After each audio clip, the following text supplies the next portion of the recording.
And on the other hand, you have Sarah Palin, another leader of the Tea Party, but who belongs to that resentment wing and is for Trump. And then you have on the establishment side, you have the sort of Paul Ryan wing, for lack of a better word. Paul Ryan's technically endorsed Trump, but I think we can see the differences there. And then you have the Chris Christie wing of the party that only wants to win and doesn't really care about ideology, just wants to make the deal. So they sort of aligned with the resentment voters to make a totally new coalition. And again, I mean, I go to these Trump rallies, and Trump himself has said nothing will change these people's minds. No change in position, no gaffe, no outrageous statement, not even shooting people on Fifth Avenue. And it's true. And what you see is that the loyalty that people feel, not all people, right? It's a specific set of people, but the loyalty that they feel for Trump is a deep emotional engagement on the level of identity. It's like the way people feel about their sports teams. Mm-hmm. It's that sense that, like, I am a part of this thing. That's the definition of identity, right? Exactly. That it's wound up in who you are. Yes. So do you agree with that analysis? And did that change your previous view, or were you always that cynical? This is why I like Molly so much. I didn't see that last part coming. I thought I knew what you were asking me. Well, let me push you a little bit on the contest of ideas versus contest of identity, because I think that's a really interesting dichotomy. And it certainly seems, looking out on the 2016 election right now, if you're just tuning in, it does seem like there's an awful lot of talk about identity politics. And we talked earlier today that I teach a class on the 1960s, and we spend a lot of time talking about identity politics in the 1960s. And there are so many parallels to what's happening right now. And so let me push you a little bit. Implicit in your dichotomy there is that the politics of identity cannot be the politics of issues or ideas. And maybe you can tell us a little bit about if that is particular to what you're seeing right now in 2016, or if you think that's generally true. Yeah, well, I don't know. I mean, a few things I would say, first of all, that the politics of identity, if you believe this sort of framework, are sort of universal, right? And what I heard from a lot of the sort of white working class voters who support Trump was that they believed that their identities were being erased in favor of the identity politics of the left. And it is true that the left, I think, is more fueled by identity politics than it ever has been. Explicit appeals for African American votes, for Hispanic votes, for all these different groups, for women voters on the basis of their identity as women. And so we've seen just in the last couple of years, I think, a new set of activisms arise around those issues. And so what I heard from a lot of Trump voters was, why should Trump have to disavow the Klan if Obama doesn't have to disavow Black Lives Matter? They really saw those as equivalent identity movements. Okay, so maybe it isn't so much a question about whether you see a dichotomy between these things, but in your reporting, when you're going out and talking to people, you're picking up from them that these things are divorced. Yeah. They're not appreciating the ideas that are underlying the identity politics. For example, all of those lists, the list that you ticked off of identity politics on the left, I don't think you would argue that those don't arise as shortcuts for a set of issues that are important to those groups. Well, it's a good question. I mean, so there certainly is a set of issues that has been sort of backfilled around Trump by, the intellectuals of Trumpism, which is sort of the Breitbart set, trying to turn the Republican Party into a sort of European-style ethno-nationalist party, right? Mm-hmm. And to say that because he's for, America first, foreign policy, anti-immigration, not just anti-illegal immigration, but reducing immigration levels in order to preserve the dominant culture, and protectionist economics in order to protect manufacturing specifically, but also a sort of, nostalgic view of the American economy. I think that is a set of issues that Trump came to on a gut level, and that others have been trying to. I spoke to Pat Buchanan a couple months ago, and Pat Buchanan ran for president twice on a very similar set of issues, did not win the Republican nomination, and he said to me, the only difference between me and Trump is that Trump is doing better than I did. And he said the reason is, when I was running for president in the 1990s, I was telling people that bad things would happen if we allowed, cultural libertinism and increased immigration and increased foreign trade and increased foreign adventurism, but we didn't have the proof yet. And now people are seeing all around them the disastrous consequences of those policies, and Trump is the reaction to that. So that's Pat Buchanan's theory. I'm not endorsing it. But a lot of my Republican establishment friends are going to be trying to pick up the pieces from this.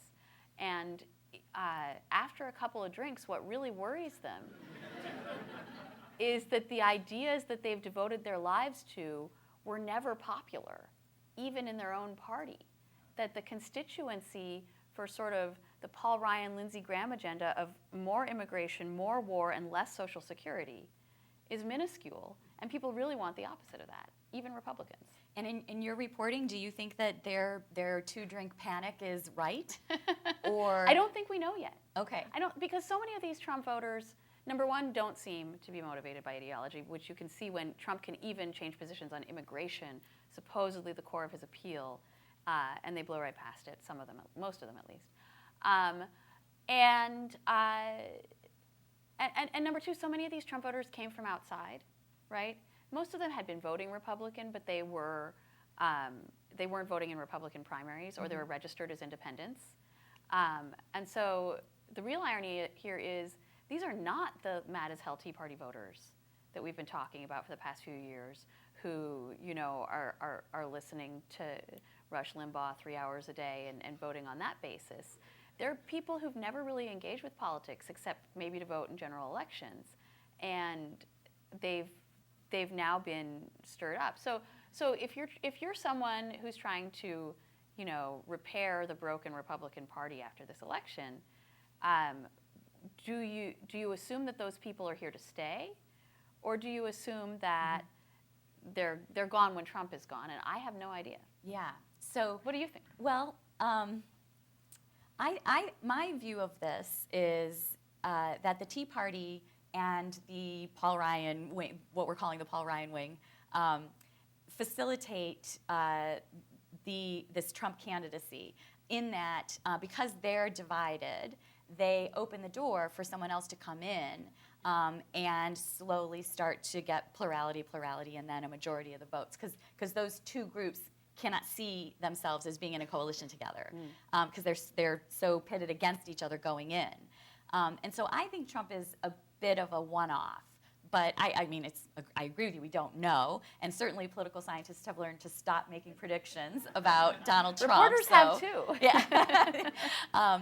But I want to pick up on what you said about Trump coming to these ideas from his gut and sort of knowing that there would be this group of people out there who would identify with him. And I often talk about this as he's got a good read of the room. He looked out at the country as the room, and he sort of knew where the sweet spot was for him.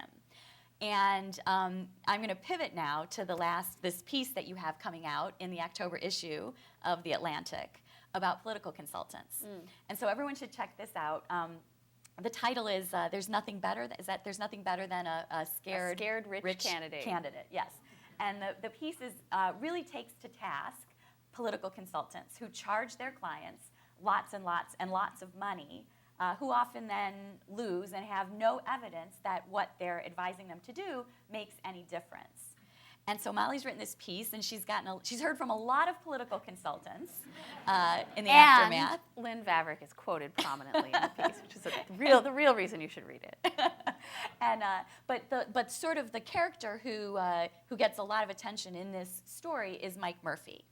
And he was the consultant, the strategist driving Jeb Bush's super PAC Right to Rise. And He's so not here tonight, is he? He lives around here. He does, actually, that's true. we have had experiences like that. So yes, Mike, if you're here, raise your hand.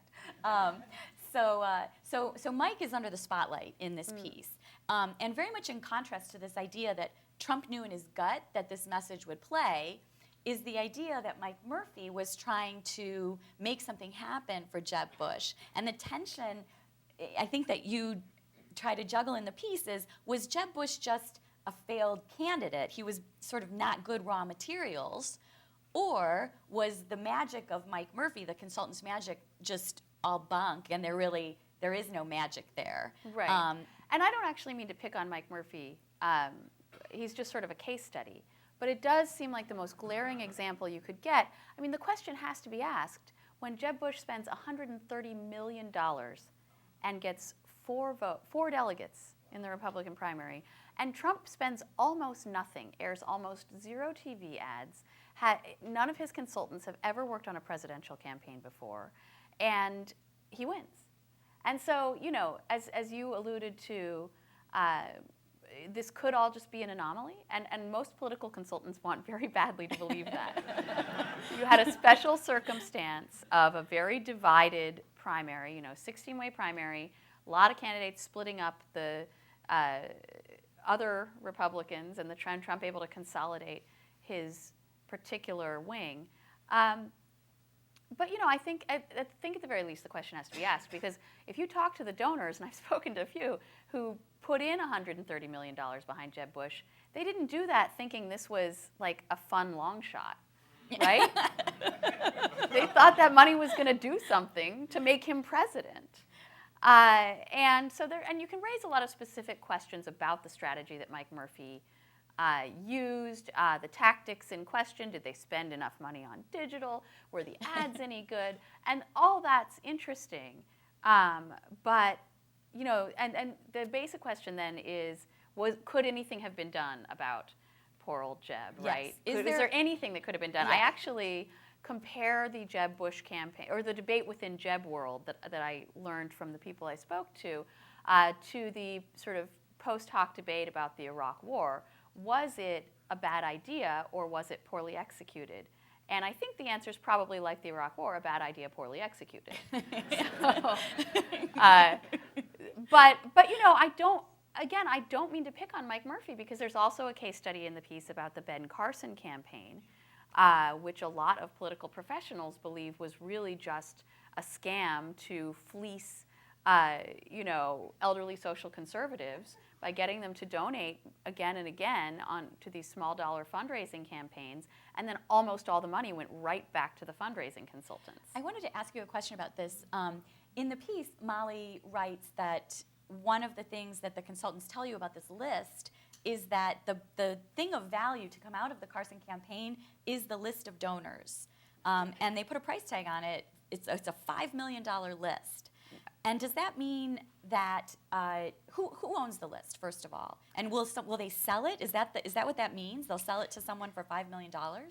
Well, he could. So Ben Carson, I've been told, owns his own fundraising list. This is the email list. If you ever get those terrifying emails from political campaigns with all the exclamation points and a donate now button. They get them from Jeff.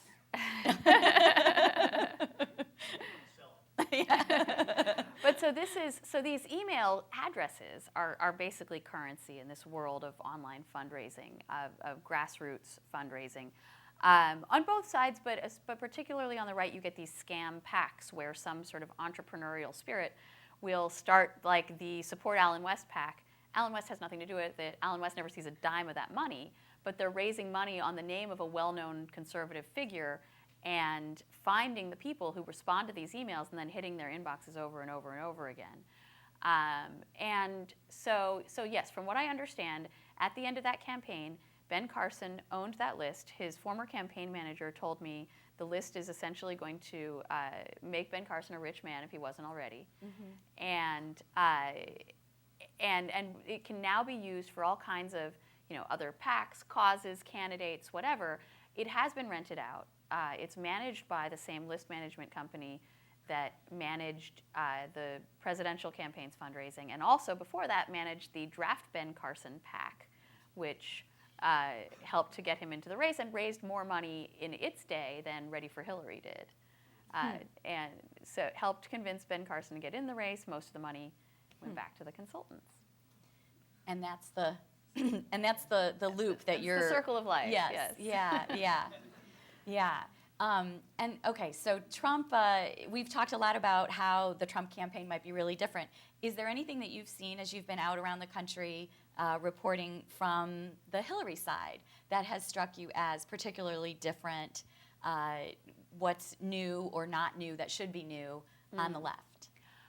Hillary is the most like conventional cookie cutter candidate you could really get, right? I mean, she is the almost literal embodiment of her party's establishment. She's in good with all of the institutions. She's in good with the donor class, perhaps to a fault. And you know, if there was a recipe for sort of locking down a nomination based on checking all of the boxes, sort of Tracy Flick style, I think she would have had an easier time. I think Hillary is not the story of disruption in the Democratic primary, right? Bernie Sanders is. Hillary did win the nomination, so if we're going to talk about parallel populist uprisings in both political parties, we have to specify that on one side that won, and on the other side it lost. But the Sanders campaign still, I believe, took the Democratic establishment by surprise because I don't think they knew, I certainly don't think the Clinton people knew, that there was quite such an appetite for that radical an agenda in their party. They really thought the sort of old school Clinton, you know, triangulation, centrism, swing to the middle thing was still sort of where the party's heart lay. They may be correct, but there was a sizable wing that wanted to take things a lot further. And going to the general election, at least when we talk about strategy, tactics, how campaigns are run, it's like this fascinating controlled experiment of how many votes you would get if you were a major party nominee and basically didn't bother to run a campaign, versus all of the campaign in the modern world, right? I mean, at last count, it was something like Clinton and her super PAC outspending Donald Trump and his super PACs on TV like $150 million to 5. It's truly an embarrassment of riches in terms of the imbalance, and we as political scientists have to hope that the candidates cooperate with us every now and then and make a mistake or, you know, one does better than the other in something, so that we have a snapshot in time where we can identify the effects of that. Mm-hmm. And most of the time they don't make mistakes. It's, you know, like a tug of war where both sides are pulling really hard and the flag in the middle doesn't move very much. And high quality candidates, both equally finite. That's kind of what we've been seeing for a while. And then the universe delivers us the most lopsided campaign in the world, which is also very hard to make use of, because here we have Hillary Clinton, who sometimes she's out advertising him 20 to 1, sometimes it's 50 to 1, sometimes it's 10 to 1. But there's so much variation in what she's doing, but he's always at 0. And so now it's very hard for us to calibrate her dosing, because she's just always winning by so much in the ad wars. Mm-hmm. And we just need them to... But I do think that when there certainly will be in the final count an enormous disparity, yes, particularly in the early going. So what you will be able to say is, you know, if Trump does as well, say, as Mitt Romney, if he doesn't lose by any more than Mitt Romney did, and I'm not predicting that he will lose, but if that is the case, then you have to say, you know, did Mitt Romney waste all that money? Did Mitt Romney waste almost $1 billion on television advertising? And he could have done just as well by sort of having a Twitter account in a plane? Well, okay, so let me ask you this, because, okay, I'm dying to ask you this, okay.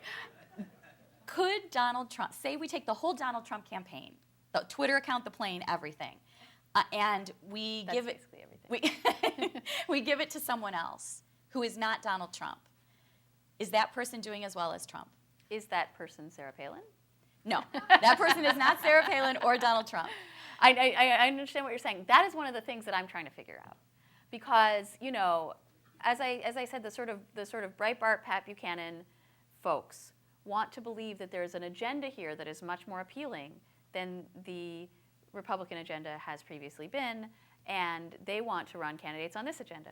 We've seen a couple of like minor league case studies in that this year. You had a Trumpist candidate run against Paul Ryan in his home district in the primary in Wisconsin, literally running on, you know, building a wall. Paul Ryan is not Trumpy enough, and Trump ended up, you remember, dancing around it and finally endorsing Ryan in a sort of very grudging way. And you also had a sort of Trump-style candidate run against Marco Rubio in Florida. These are flawed case studies because both of these are well-known and popular Republican politicians running against sort of no-name insurgents. But that's the test, right? Does this ideology appeal without the famous name, without Is Donald it an Trump? ideology? That's the question, right? Yeah. If you say, I believe what Donald Trump believes, vote for me on that basis, do you get anywhere? Both of these guys they lost in a landslide. Ryan's challenger got about 20% of the vote. It's also possible that there is 20% of the vote everywhere for that. Mm-hmm. And in a 16-way primary, that 20% quickly becomes a plurality, and all you have to do to win the early primaries is about 25. So I don't know, and I think that that's going to be one of the questions that Republicans try to figure out going forward. This is another, but it is more ammunition for the argument that Trump is an anomalous figure, that because of his celebrity and his particular type of charisma and platform that he had, that he could succeed where others would not. Yeah. I think about this a lot, and I think that Sarah Palin is a good alternative reality for this Trump campaign. I might have to give you that you could substitute her in, and it would probably be the same. But I struggle to think of another person who could step in and be doing the same thing. So I think his celebrity is a big part of what's happening. Not just that he's a celebrity, but that he had a persona on TV that was popular and that a lot of people tuned in to see. And the character he essentially played on the reality TV show is the character he's playing in the campaign. And so there's this weird kind of parallel happening. You're laughing at me. Am I stretching it too much, my analogy? No. I just think it's funny that you don't think this is who he really is. Well, it might be who he really is. But here's why. This is why I stopped you and I said, is it an ideology? Because Right. I see him very much as an opportunist. And when the mood changes, he says something different. Or when he senses when opportunity, he goes right for it. He is actually uncannily good at that, I think. And he's a good salesperson. And so that's why I think he's always selling. I think that's who he is. So I have two things to say about that. On the one hand, certain aspects of his worldview have been consistent. Going back to the 1980s when he ran ads about the Central Park jogger case and did like full-page ads in the New York Times with sort of racially coded appeals to support law enforcement. And the protectionism also has been a consistent. So I think the protectionism and a certain sort of muscular sort of strongman ethos has always been a part of his worldview. But in terms of positions on particular issues, yeah, he does read the room. And the other thing that depresses my earnest Republican friends, I call up so many of my Republican sources lately, and it's like a therapy session. They're so depressed, I feel bad asking them questions. But the other thing that depresses them is that it was as if Trump was enacting a sort of vile parody of liberals' opinions of Republicans, right? It's as if he got up there and said, like, these boobs will believe anything, just make it as racist as possible. And, like, they didn't want to believe that about their voters. I don't think that's 100% true, but it sure seemed to work on some people. So do you think that there may be a moment at the end of all of this where people take a step back and take a deep breath and exhale and appreciate some of the other professional politician candidates who have come before who maybe didn't go where Trump went? I mean, Trump has demonstrated that the payoff from leveraging these points was there. Okay, so, Romney didn't go there. McCain didn't go there, and they were running against the first black man to be a major party nominee.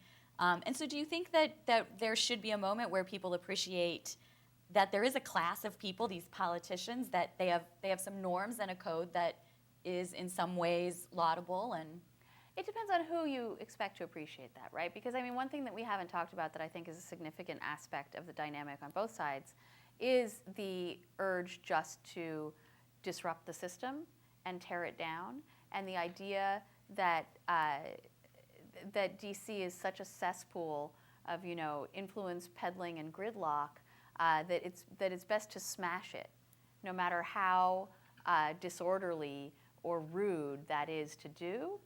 And so I think that yearning for someone who is an outsider and who is disruptive and who wants to really, clean out the muck, I think that'll still be there. I don't think that's going to disappear, because Hillary Clinton comes in with a bunch of people who've already served in the White House. Yeah, in fact, that's sort of the worst remedy. Yeah, I mean, in fact, I think what we see is that's a significant disappeal of Hillary's campaign. People aren't looking at Trump and saying, if only we had someone who was more professional about being a politician. Right. That seems like a downside of her candidacy, even to a lot of people who like her. Yeah. Let's, in our last couple minutes here, let me ask you a little bit about the role of reporters in this election. And do you, okay, if you had to grade the press and how they've done in covering 2016, since here we are, it's the first week of school, I should mention. Classes start on Thursday. It's too early for grades. What grade do you give your colleagues? I'm going to duck this question because I'm not much of a media critic. So Dylan and Sasha both answered. I'll be honest about it. But I do sometimes find myself defending the media only because I think while some of the criticism is worthy, much of it is both unjustified and motivated. Campaigns beat up on the press as a tactic. They want their supporters to believe the campaign propaganda rather than the facts being reported. So, and people fall for this because they want their candidate to win. And I think a lot of these criticisms are unfounded. The press is certainly not perfect, and it's also not monolithic, and there are different norms and incentives in different kinds of reporting. I'm a magazine writer. I don't have a side in this thing. I don't care who wins the election, but I do get to say what I think based on the facts I've assembled. In newspaper writing, it's much more about trying to present facts with as little judgment as possible and let people draw their own conclusions, and I think that's still an important function. Again, doesn't go right in every single article, but is generally a worthy goal. I also value telling a good story, and a good story should be interesting and should be fun. So I don't think reporting should always be sort of, take your medicine white papers. You were a day-to-day reporter before you started writing at The Atlantic. If you were covering the Trump campaign, is this harder? Do you feel that these people doing this year have a little bit of a trickier task than, say, if you were on the McCain Straight Talk Express? Or Well, I mean, candidates have been getting progressively harder to cover for a lot of years now. And for example, in 2012, the Obama and Romney campaigns both provided almost no access to the candidate. And Hillary was looking to set a new frontier in that regard until recently, and she has started giving a lot more press conferences. And so just on the level of do we have access to the candidate, but in terms of is it harder to get the facts out about a candidate or describe what they're doing, I mean, real reporters go out and get shot at in war zones, so I'm not going to say what we do is that hard. Okay. But I think it's a more interesting election than when I was trying to come up with interesting things to say about Mitt Romney, which was sometimes a challenge. So I appreciated it on the level of just a great story, a mind-bending, mind-blowing story. I just in terms of what I'm always trying to do, which is understand America, understand the electorate, understand our political system and how it works or doesn't, and understand the American voter in all his or her beautiful variation. I am fascinated by what's going on. So maybe that's a cop-out, but no, that's totally fine. That's my scale. You mentioned two other interesting reporting things to me today that I wanted to just go back to. The first was that as a reporter, a day-to-day reporter, it's much easier to write a story about a candidate who's not doing the same thing every day. This is maybe to the Mitt Romney question. So if Molly said to me, if Ted Cruz hadn't given exactly the same campaign stump speech every day for 65 days, he might have gotten as much coverage as Donald Trump, who you never knew what he was going to say. And then the other about you complimented CNN, which you often don't hear people do. And so I asked Molly about the surrogates that campaigns put on the cable shows. And we had a conversation about that. And I wondered if you could just share with everyone your thoughts about CNN, actually the efforts they made to give people a balanced set of views. Yeah, you saw this early in the process that the normal sort of thing to do on a cable like discussion show, a panel show, is to have sort of have a debate between someone who supports one candidate and someone who supports the other, or a Democrat and a Republican. Well, in this case, those are often very different things. And so you started seeing CNN have these insane panels where there was a Democrat, an anti-Trump Republican, and a pro-Trump Republican. And I think, and the Trump campaign didn't actually have very many people whose job it was to go on television and argue their case, so CNN sort of had to create them out of thin air. Some people who had previously not had much nice to say about Donald Trump suddenly became Trump surrogates. Just to present the other side of the argument. But I think that was a good thing to do, because I think what you want to be doing in that situation, I'm not a TV producer or anything, is to give viewers a representation of the argument that the country is having about politics. And in this case, if you had had a Democrat and an establishment Republican, they would have just spent the whole show agreeing that Trump is bad, and you would never get any sense of why anyone was drawn to Trump, why Trump was winning, why Trump was interesting to people out there. So I think they did a good job of presenting a set of viewpoints that would actually give people a sense of the actual political debate that was being had. Yeah, I really appreciated that perspective. And so the next time that you turn on CNN and you see the Trump surrogates there and you growl because you think they're being paid by the campaign and paid by CNN, and why are these people being paid, I thought this was a great explanation that the network views its responsibility as the transmission of the broad swath of ideas, and if they can't find someone who will willingly come on and share those, they'll. Yeah, I mean, and I don't work for CNN, I don't speak for CNN, but certainly that's what I want to do in my stories as well, is to give some kind of representation, some kind of description, some kind of illustration or illumination of the political debate that's playing out in the country, not of some kind of non-representative set of views. We're going to go to questions in a minute, and so if you have questions, we'll have a handheld microphone that someone will bring to you. And while we're sort of getting that organized, I'll ask you one last question. A year and a half ago, when you thought about the 2016 race, what did you think this election was going to pivot on? What did you think we were going to be talking about? And who did you have a sense of who you thought the candidates might be? I actually have a firm policy of not making predictions or really anticipating outcomes for 2.5 reasons.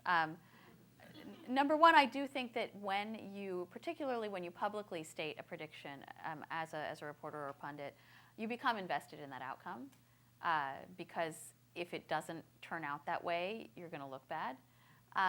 And so you do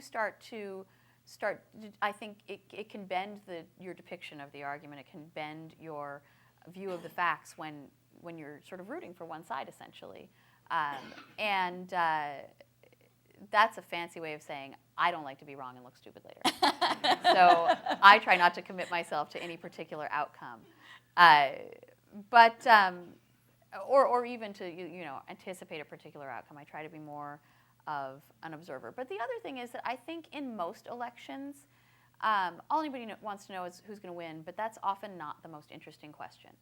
And I am hopefully on a good day trying to come up with more interesting questions about what's happening in America, in American society, in American politics, than just who's going to win. Okay.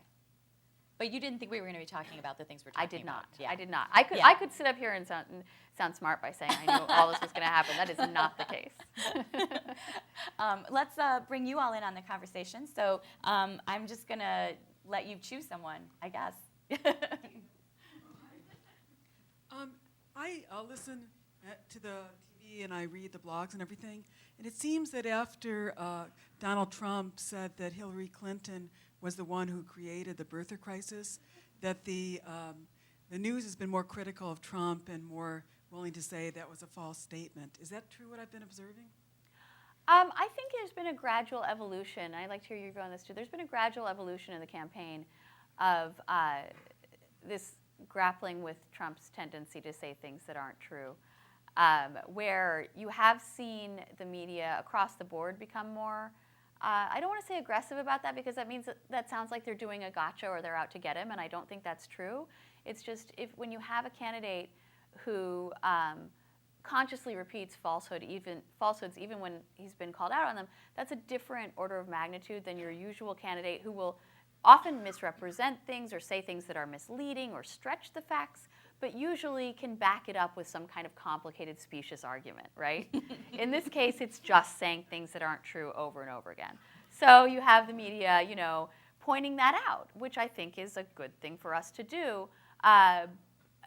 But again, I think it's important for us to do it in a way that is, factual and matter of fact, and not, look at this darn liar, because we shouldn't be, on one candidate's side or the other. But so you've had since pretty early in the primaries, they would show a Trump rally, and then on the split screen they would point out that things he was saying were not true, or they would have the chyron under him while he was speaking, pointing out that he was contradicting something he'd said in the past.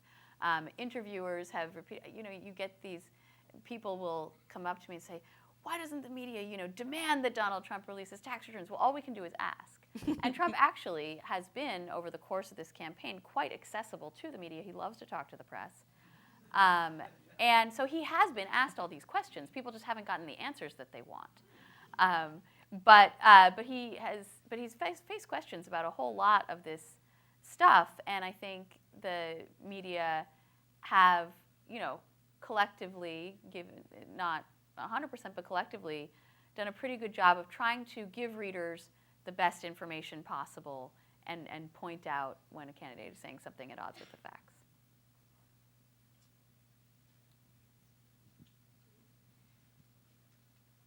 I'm wondering what, if any, influence you think the fact that we have our first female nominee for president has on this campaign. I don't know. I don't want to speculate beyond the scope of my reporting. I think one of the really interesting subplots of the Democratic primary was the failure of voters to really respond to identity-based appeals by Hillary Clinton. I covered her campaign in 2008 when she was very much running in the sort of Maggie Thatcher mold, right, trying to de-emphasize her potential the potential groundbreaking nature of her candidacy, and much more emphasize her toughness, her sort of stereotypically masculine appeal. And whether it was because she wanted to or she was advised to or whatever, this year we saw her, to pun intended, lean in to the to the feminist thing, and it didn't really work. There were all these stories in the Democratic primary about particularly young women completely turning their backs on Hillary Clinton.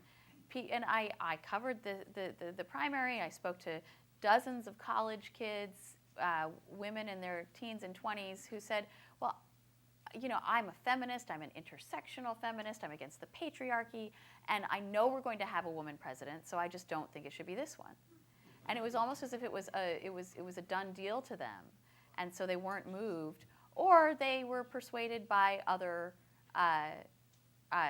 appeals, right? They liked Bernie Sanders' platform better. Maybe it was free college, but I mean, I spoke to several women who had sort of adopted the Trump line on Hillary, that she was an enabler of her husband's bad behavior toward women. And I had many young women tell me that they believed Bernie Sanders was a better feminist than Hillary Clinton. So, The other believe that or not, but that is something that I heard from voters. The other strange part of this is that the person who really has turned the volume up on Hillary Clinton being the first woman major party nominee is Donald Trump. And so she is doing well among women now, particularly white women, white college-educated women. And that is not about her. If it was about her, it would have been about her before. And so the reason that you've seen that movement is because I think Trump has made gender, he's made gender an issue. Which is again, it's like we're living in the bizarro world. Yeah. Well, it is either an incredible irony or not a coincidence at all. Okay. That the potential first female president is running against the most hyper-masculinized candidacy man. we have ever seen, right? Hadn't really thought about it that way. It is like a cartoon version. I forget which columnist it was, who it might have. I don't think it might have been George Will. It was a conservative columnist who described Trump as like this, this caricature of hyper-masculinity. It's not even a throwback because throwback masculinity was gentlemanly. Right? This is like the male dominant ethos of the 50s, but without the holding the door. Although I do think that is what when people say about him, nobody treats women better than my father. She says that over and over again. I do think that's what she's thinking, is that he treats women well that way, in a way that modern women would. You don't have to open the door for me. I can open my own door. That there is a little bit of that nostalgia for the gentleman era there, but you're right, he doesn't pull it off very well, for sure. Okay, who else? Who's got the microphone? Okay. Could you talk a little bit about the Libertarian Party and Johnson and Weld, excuse me, and if they're going to make it into the debate, and why wouldn't they, and why shouldn't we hear their perspective too? Because it seems like the electorate is really interested in hearing all these different perspectives. Could you talk about how they kept the Democratic National Convention was so broiled in controversy, and now they're basically keeping everybody else out? Could you comment on that, about how we could find out more? So those strike me as two separate issues, but I do think the thing about so first of all, on an anecdotal basis, I am hearing more about the third-party candidates this year than I ever do just on the campaign trail talking to voters and in settings like this. There is clearly a lot of curiosity about third options. A lot of the variation we see in the polls is just Clinton and Trump both being so unpopular and disliked and being mired in the low to mid 40s, neither of them able to make 50%. I've sat in on focus groups of undecided voters. Normally the undecided voters that you get this late in a campaign are people who just aren't paying attention. This year, it's the people who are paying most attention who are undecided because they don't like their choices. So on the other hand, if there were really such a popular groundswell of interest in Gary Johnson, he'd be above the 50% threshold for the debates, and he's not. The Commission on Presidential Debates is indeed a sort of corrupt collaboration of the two major parties, but it also has set a 15% threshold that Gary Johnson has not achieved. And so that is the rationale for keeping him out. He is at historically high levels for a libertarian candidate, not necessarily a third-party candidate, but he's generally in the high single digits. I think there are some states where he could do well. I was just doing some reporting in Colorado, where I'm from, last week, and there are people who think he could get well into double digits, perhaps even 20% in Colorado. But nationally, he's not polling that high, and that's why he's not in the debates. Yeah, I've been looking a little bit at the data. We have a long panel of people we interviewed in December of 2015, and we've been asking them who they're going to vote for a couple times since then. I was just looking at this a couple days ago, and it is the case that very few people have moved off of their initial preferences for Trump or Clinton to the third party. So there's no bleeding of major party voters to the third party. But what was also, I think, more interesting was that people who initially said, "Oh, I'm going to vote for a third party or someone else other," to the extent that those people have moved off of that initial preference, they've moved to Trump. That's fascinating. Yeah, I thought that was That's interesting. really interesting. It's usually, we would see, we've done this in 12 and 08, and usually there's a small imbalance, but, each candidate picks up a little bit, usually reflective of how they're doing in the polls. But this was more of an imbalance than I expected to see. So. Well, and that suggests that these are Republicans or conservative leaning independents who are coming home to their the party that they usually vote for, right? And having a little struggle, as you were saying. Because there is a lot of angst about Trump within the party, and so there are, I think, and as you know, political scientists know this better than anybody. Tell us, Molly. Partisanship is the strongest predictor of how people will vote, no matter who has the R or the D next to their name. A+ for you. Yay! Yes. I a passed couple Lynn's more class. questions.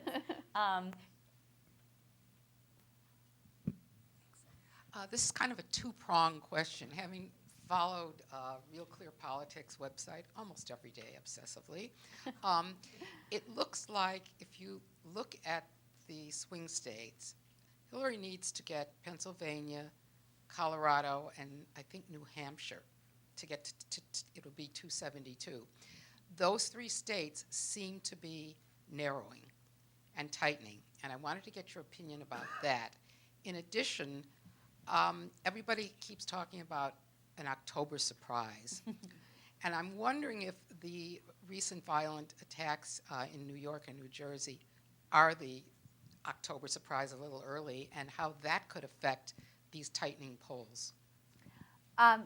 Great question. I have a multi-pronged answer. We have seen a tightening in the last couple of weeks, and it has. I think it is both a large and a small phenomenon. The large phenomenon is most elections get tighter closer to the election because the partisans come home and because people start tuning into the race.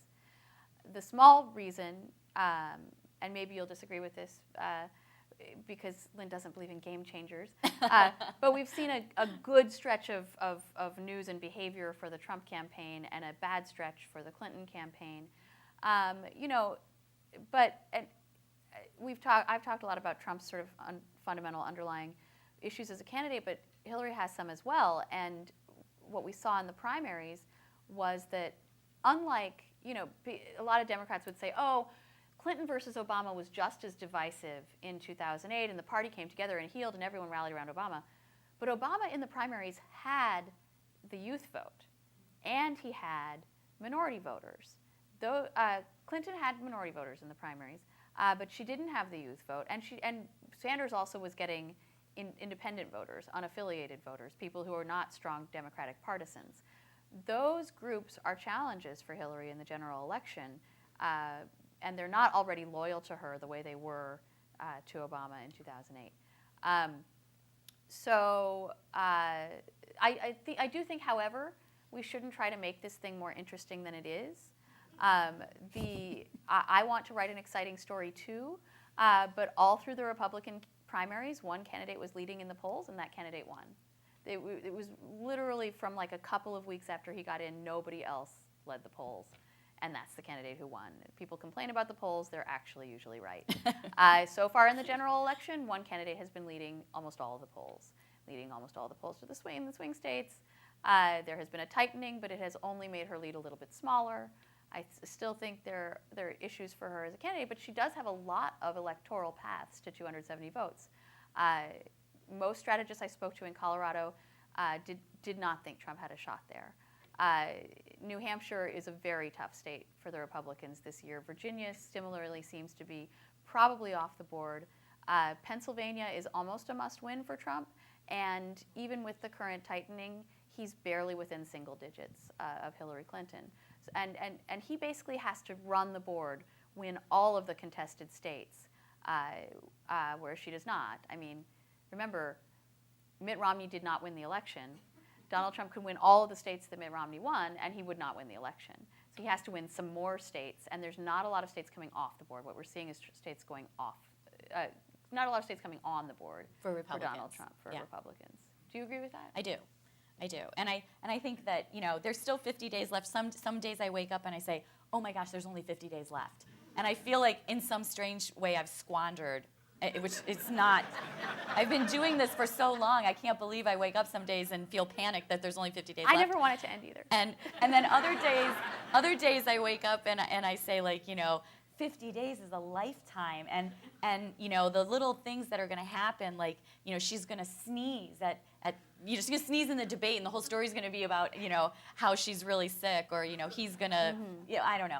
So, and I did want to talk about the point about October surprise. October surprise, though, Yeah. because I did, not to do too much self-plugging here, but I did do a piece a few weeks ago about the politics of fear and the role that fear plays in this election specifically, but also in politics on a sort of macro level, how politicians use fear to appeal to people on sort of a primitive level. Because I came away from some of these Trump events feeling like he was sort of pushing these like deep primordial buttons in human nature, and fear is one of them. We hear a lot about Trump's appeal to fear and anger, but they're actually very different forces. They make people behave very differently. And this is why you hear this common talking point like, oh, if there's a terrorist attack on the election, it helps Trump. Because fear makes people more conservative. Fear makes people want to hold on to what they have and protect it. And if you think about Trump's platform, it is literally protectionist economics and building a wall that protects the country from external threats. He's a protector. He's a protector. That really is the appeal for a lot of people. And what you see the Clinton campaign doing that's really interesting is turning that around by making people afraid of Trump. Well, they've found Democrats who've tested messages. They've done these like large-scale polls and focus groups where they try a message about like, Hillary is better for working people, and it sort of falls flat. Trump is, a bigot and a misogynist, and it sort of falls flat. But when they talk about Trump is dangerous because you don't know what he would do and he shouldn't have his hand on the button, that was something that they found resonated very deeply, and that's why I think you've heard Hillary Clinton talk a lot about Trump's temperament and being risky and these sorts of words. It's essentially an attempt to turn the politics of fear back on a candidate who's perceived as chaotic. Yeah. I think to the October surprise question, I don't want to say no matter what happens, but in the set of things we might imagine happening in the next 50 days, I think you already know the narratives that both campaigns will use to explain whatever that is that happens.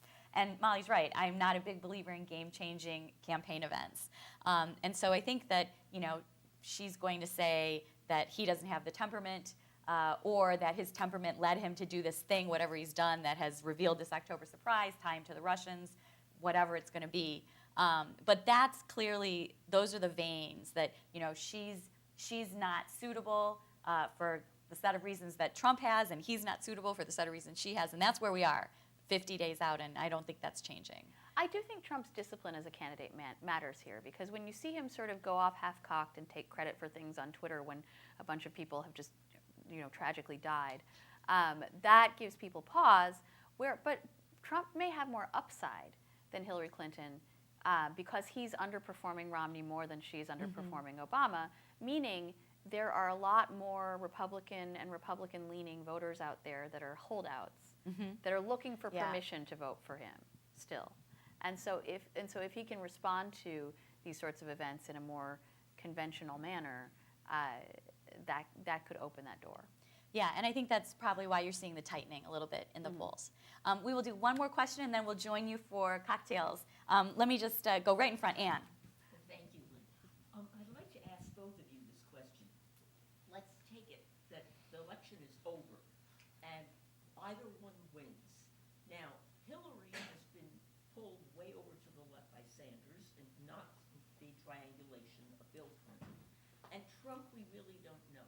So my question to both of you is providing, and this is the key, that they both won a second term. That's their visual when they go in, what it's in their head. How would each of them govern? That's a fascinating question, and Yes, probably an repeat the impossible question. one. The question was, what happens when the election is over? One of them has won. One of them has to try to govern this incredibly divided population. One of them has to figure out how to become popular enough to win a second term. That's the story we're going to be covering the next 4 years. I think it's really hard to figure what issues they put on the table, right? And what the parties see as their incentives. There was a moment after the 2012 election where it really looked like there was a strong incentive on the part of the Republican Party, for example, to pass immigration reform and put that issue behind them. Instead, we have the whole next presidential campaign sort of being consumed by this issue. Do Republicans decide that it's in their interest to try to do something bipartisan on that score with a potential Hillary Clinton presidency? Does Donald Trump follow through on his promises and start a bunch of trade wars and get the wall under construction. I think we don't know how either candidate would proceed, although we have many more clues with Hillary Clinton because of her history in political office. And you know, Hillary Clinton was well regarded as a senator, as Secretary of State, as someone who could work across the aisle, as someone who, because of her sort of dogged and unpopular faith in systems and incrementalism, could team up with people that didn't agree with her and advance the ball in small and potentially unsatisfying ways. So it's reasonable to think that that's the kind of approach she would take. And you know, a lot of Democrats on Capitol Hill are critical of Barack Obama for his legislative inaptitude and his lack of appetite for working with Congress. I think it's reasonable to expect that Hillary Clinton might have a little bit more expertise in that regard. But in both cases, a lot also depends on their opposition. You know, does Trump come into office, and is he greeted by then, you know, a chastened Democratic Party that has realized that what they were selling didn't work and that they should team up with this guy to try to achieve some good? Or do they decide that he represents a force that is so alarming and horrible that they have to just stop him at every turn? And the same question potentially applies to Hillary. I think that's right, and we're going to end there. Join me in thanking Molly for coming. Thank you so much for having me. Thank you, everyone, for coming. That was great. And,